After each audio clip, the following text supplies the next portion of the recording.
iekritis bija, kurā biezoknī aizmaldies, kā labātrāk man nerakstīja, dienas kā skudriņas aiztecēja, nu jau 7. gads, kopš tevi vien sapnī redzu. Vai tu vēl tāds pats? 100 vēstuļu esmu tev sūtījusi uz visām pasaules malām. Vēl.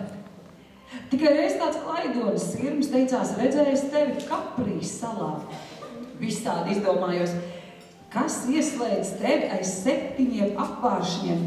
Varbūt esi kūstā kritis? Pasauli plos karu un vīriešiem patīk ieroču cilāt. Varbūt esi saticis citu, kļuvis prātīgs, gādīgs un strādīgs, vakaros sēdi pie kamīna, pīpē pīpi un avīzi lasi un ucini savus mazos. Dzīvē taču tā gadās, un sieviešu acis uz taviem platajiem pleciem pārāk vēlīgi skatās.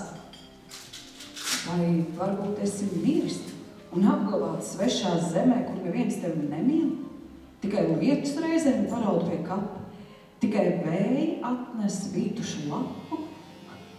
Bet tagad es zinu, tu esi dzīvs, tu domā par mani, sirdī man galē cīruļus glani, tikai acis grauž atmiņas sīvums.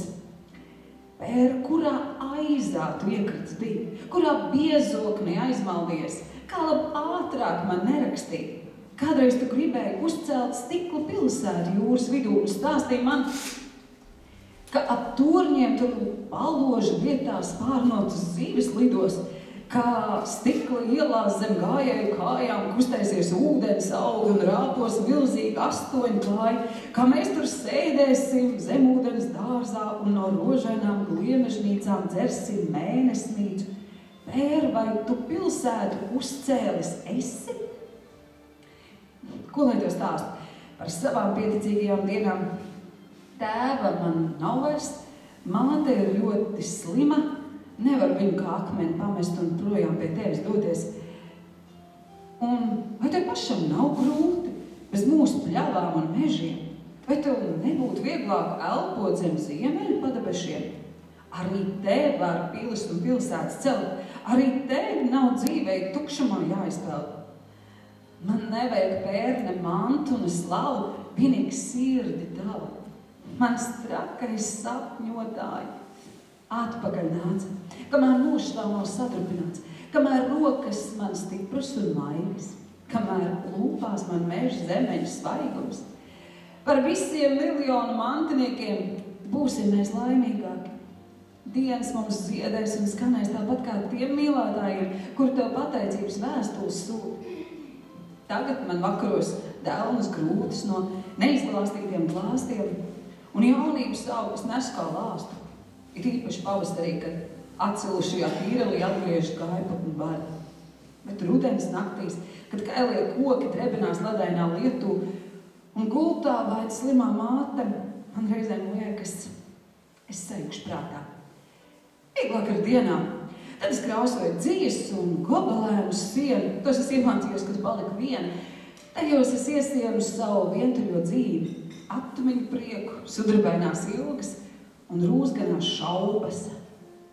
Pēr, neliec man gaidīt vairs ilgāk. Atpakaļ nāc, kamēr mūžs vēl nav sadrupināts. Maigā un gaišā. Kā rasas piliens tik tīra, kā lietus lāse tik dzīdra, tālu, kas dzīvo aiz mežiem, aiz kalnām un lejām zem ziemeļu padebešiem, solveiga mana, kas ceru un skumsti, nesatrūst. Vēl mana dzīve nav galā, kaut arī es esmu no sapņotāja ģints, es tavs slinkais pērs ģints. Bet nu es tev rakstu, pievērs acīm augšējo plakstu, un nezinu, kāpēc mitrūst uz ogas.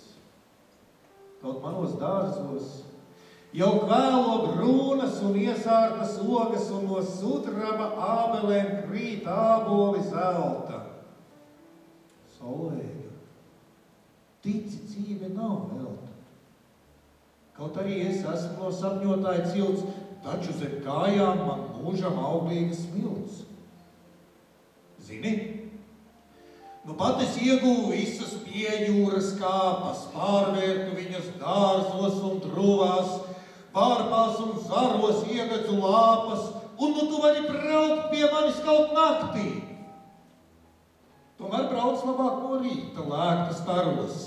Manā zeltā, kad tīta jūra un zeme zālē lapās un zaros, kad turas vēl rasa.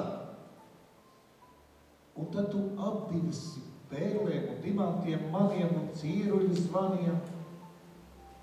Pretī tev izies mani milzīgie ganāmpulki ar 1000 ganiem.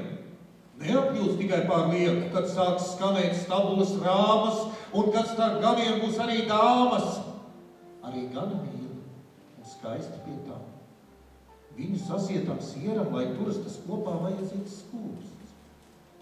Arī mūsu dvēseles mieram vajadzīgs skūpsts. Un nu brauc. Bet ja tavs kuģis gājis jau bojā, kā jau tā nāca? Staru tiltu pār jūru tev celšu, zvaigzni pie zvaigznēm, kā akmeņus velšu, un tad tu pār dziļumiem nāksi pati kā zvaigzne tik tīra, kā lietus lāse tik dzidra, tu, kas dzīvo tālu aiz mežiem, aiz kalniem un lejām zem ziemeļu padebešiem, solveiga manā. Nu tu zini, kur mītu. Nāc, solveiga mana caur nakti ar rītu.